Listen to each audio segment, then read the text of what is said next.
in this exercise. Names deleted during S.I.R. 2.89 crore, a little less than 3 crore, and new inclusions of applications, over 70 lakh new inclusions are there in the revised voter list for UP. There were 46.23 lakh deceased voters and 2.17 crore were permanently shifted or migrated from Uttar Pradesh. Moving ahead to duplicate entries, there were about 25.47 lakh duplicate names were there, and 30,000 were those that were absent or completely untraceable.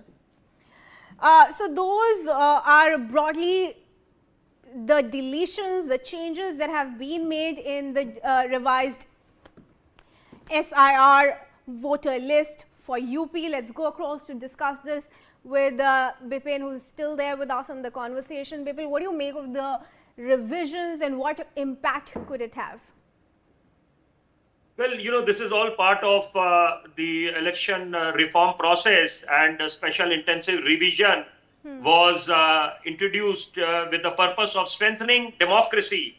So now we all understand that the route to Delhi goes through UP, and Uttar Pradesh has its own relevance in India's growth story, India's politics. Now, because we understand the significance of the state elections, and then the rising power of Yogi Adityanath, the CM.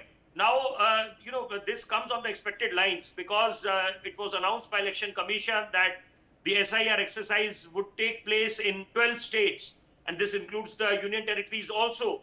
Now, this particular exercise, the kind of the mass exclusions, close to 3 crores. So I think that's a massive number.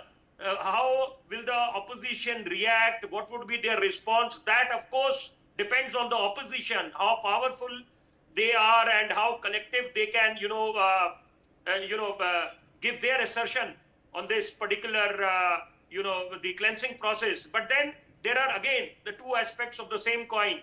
One is the Supreme Court has made it amply clear that if there are mass exclusions, then of course the apex court of the country can intervene. And of course the marginalized segment and the onus of burden of proof is on the voters. So I think these are the gray areas that need to be addressed.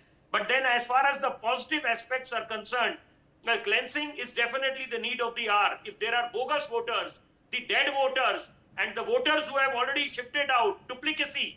So all these, if we want to actually strengthen our democracy, we want a clean system, a clean electoral roll, then these need to be implemented. And somewhere a beginning has to be made. It's a now or never situation. So I think it's all very evenly poised now, how the opposition reacts, what would be their response. But then, at the end of the day, I think it is no eligible voter should be left out. That is the main contention. That is the main point which needs to be borne in mind.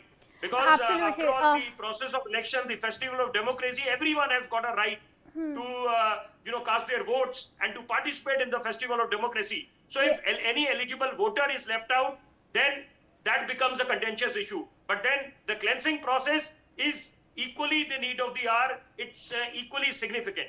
All right. Bipin, thanks very much for joining us and for staying with us here on News X. With that was